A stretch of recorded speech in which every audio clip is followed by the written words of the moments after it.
Hello everyone, আসসালামু আলাইকুম। কেমন আছেন আপনারা সবাই? আশা করছি সবাই ভালো আছেন। আজকে চলে আসলাম নতুন একটা রেসিপি নিয়ে। আজকের রেসিপিটা হচ্ছে সুজির বরফির রেসিপি। তো চলুন শুরু করা যাক।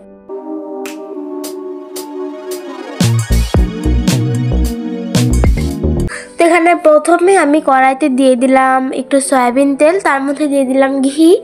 ঘিটা গলে গেলে দিয়ে দিব সুজি দিয়ে হালকা একটু ভেজে নিব। সুজি ভাজা হয়ে গিয়েছে, এখন আমি তুলে রাখলাম। তখন আমি ওই কড়াইয়ে দিয়ে দিলাম পানি, তারপরে দিলাম স্বাদ মতো লবণ। পানিটা ফুটে উঠলেই দিয়ে দিব হাফ কাপ চিনি আর একটু নারকেল কুড়া দিয়ে আমি এবার দিয়ে দিব ভেজে রাখা সুজিগুলো। তো এখানে আমি 1 কাপ সুজির জন্য হাফ কাপ পানি ব্যবহার করেছি।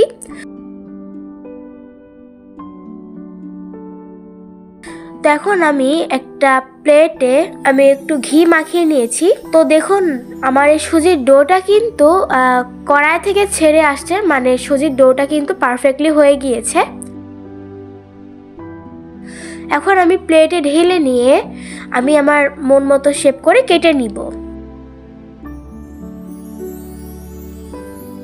তো এটা কিন্তু পুরোটা সিদ্ধ হবে না, এই দানাটা একটু শক্ত শক্ত থাকবে। তো আমি আমার পছন্দের শেপ করে কেটে নিয়েছি। এখন আমি কিছু বাদাম আর কিশমিশ দিয়ে ডেকোরেশন করে নিচ্ছি। তো বন্ধুরা, তৈরি হয়ে গেল সুস্বাদু সুজির বরফির রেসিপি। তো আপনাদের কাছে কেমন লেগেছে অবশ্যই কমেন্ট করে জানাবেন। আজকের মতো এখানেই বিদায় নিচ্ছি। দেখা হবে খুব শীঘ্রই নতুন কোনো ভিডিওতে। সেই পর্যন্ত সবাই ভালো থাকবেন, সুস্থ থাকবেন। আল্লাহ হাফেজ।